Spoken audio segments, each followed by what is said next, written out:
All right, so let's talk a little bit about Dazn. So, since Dazn entered the American market about 9 months ago, the biggest question around Dazn has been how many subscribers do they actually have? How many people are actually watching? Who actually gives a fuck about Dazn? How many people have put their hand in their pocket, pulled out their hard-earned money, given it to Dazn and said, "There you go, Mr. Dazn. I'm going to pay for a month, or I'm going to pay for a year. Entertain me." Well, today, DAZN put out a press release where they deemed the Canelo Jacobs fight a success, and they spoke about the global number of concurrent streams for the live event. All right, so before I get into the numbers, I just want to provide a little bit of history and context around this video, I suppose. Like I mentioned, the biggest question around DAZN has been how many people have subscribed to DAZN since they entered the American market. And this Canelo Jacobs fight, this has been the most important event that DAZN have streamed on their platform since they entered the American market. And the reason is because DAZN's whole slogan is pay-per-view is dead. Right? They put out like adverts and campaigns and marketing around pay-per-view being dead. This is the first fight that is a genuine, legitimate pay-per-view quality fight. And this is the first time that they've put out an event that legitimizes this slogan of pay-per-view being dead. This fight, Canelo vs Jacobs, could have easily done hundreds of thousands of buys on HBO pay-per-view, where Canelo used to fight. All right, so let's get into the actual numbers. So DAZN have said Canelo vs Jacobs fight watched by 1.2 million subscribers worldwide.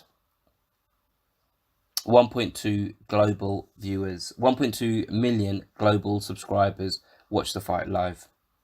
So you might be thinking, well, that's not that good. Well, it kind of is, and I'll tell you why. DAZN is only available in 8 countries at the moment. And those 8 countries are United States, Austria, Canada, Germany, Italy, Japan, Spain, and Switzerland. So we're only talking about those 8 countries where the DAZN app is available. And of those 8 countries, 5 of them are in Europe: Austria, Germany, Italy, Spain, and Switzerland. So I'm guessing a reasonably high proportion of the subscribers on those in those countries didn't watch the fight live because the fight was on at stupid o'clock in the morning. I myself, I live in the UK. I woke up at 4 o'clock in the morning to watch Canelo Jacobs because I'm sad like that. I'm guessing a large proportion of the subscribers of the app in those countries didn't do what I did. They just woke up at whatever time they normally wake up, and if they were interested, they watched the fight then. But this still doesn't kind of speak to the original point that I raised right at the beginning of this video. How many people are actually subscribed to DAZN in the States? Well, the article goes on, and this article's on Boxing Scene, you can find it for yourself. They said that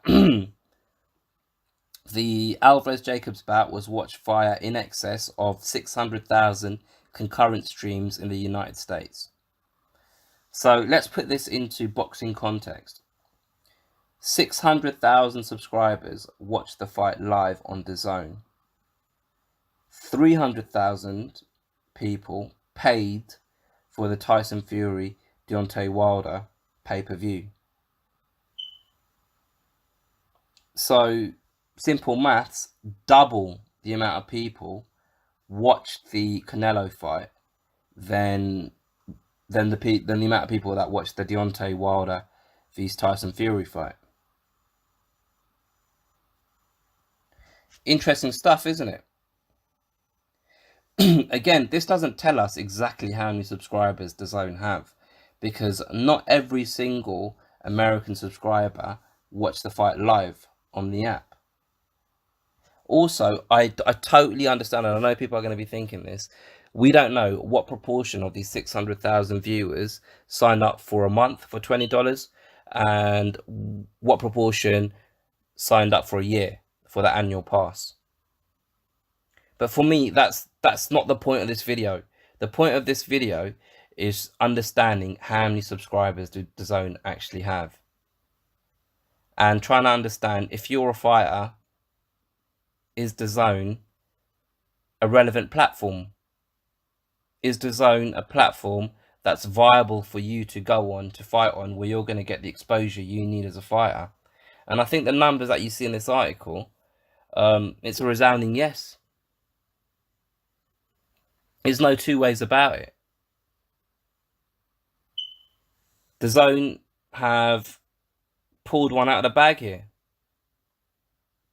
Like, it's a win-win, because they're doing big numbers. They've had over 500,000 people subscribe to their app.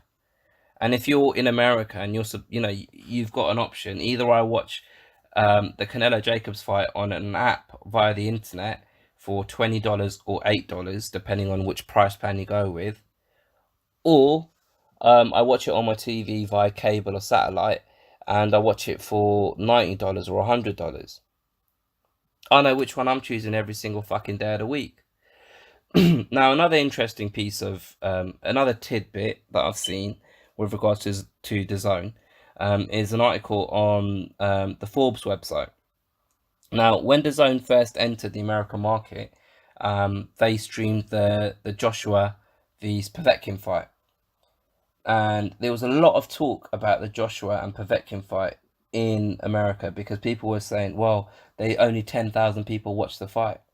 No one watched the fight. What's the point in fighting on an app? You can be getting paid all the money in the world, but what's the point in fighting on the app if no one's watching it, if no one cares?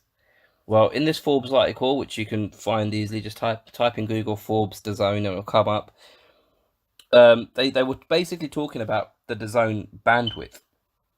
How many concurrent streams can they get globally on one live event? Because obviously that takes a lot of IT infrastructure. And this is what it says. Dazn believes it can handle up to 10 million concurrent streams. It hasn't had an event to test that many, but did have more than 1 million for the Joshua fight in September. So more than 1 million subscribers tuned in to Joshua v Povetkin on Dazn in those 8 countries I mentioned before. Now, obviously, I don't know what proportion of viewers were in the States, and obviously you got to remember it's the opposite scenario to what the Canelo fight was for us Europeans, because the Joshua and Povetkin fight would have been at some point in the afternoon in America, depending on where in America you are, right? So that's not exactly prime time for viewing a fight, really, is it? But over 1 million people watched that fight on Dazn, and this isn't taking into account countries where the fight was available on normal or traditional broadcast services, such as in the UK. We don't have Dazn, so we watch that fight on Sky Sports pay-per-view. Countries around the world that don't have Dazn still had access to this fight on whatever broadcast channel acquired the rights to it. The point I'm trying to make here is, they'll try and make you believe this. They really, really want to make you believe this. But the universe does not revolve around the United States of America. These boxing fans, American boxing fans, are living in fucking the past. They believe America is the be-all and end-all of everything boxing. It's not. It's not, and they're stuck in the fucking past, unfortunately.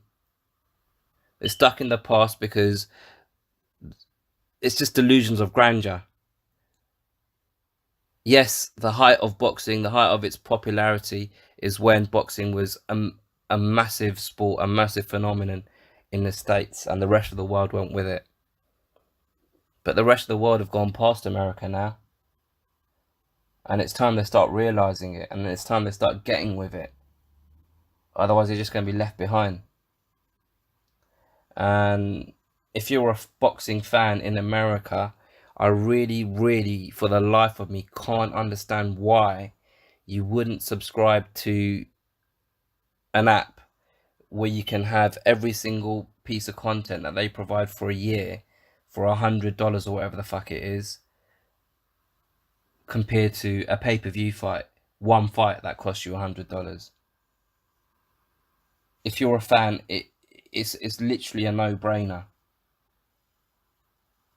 Now, obviously, I don't work for Dazn. I've got no affiliation with Dazn. It sounds like I'm doing a Dazn ad. I get it, but I just can't see the downside. I really can't. A lot of the initial reaction to Dazn, or the negative reaction to Dazn, has been they don't have enough subscribers, so you're not going to get the exposure.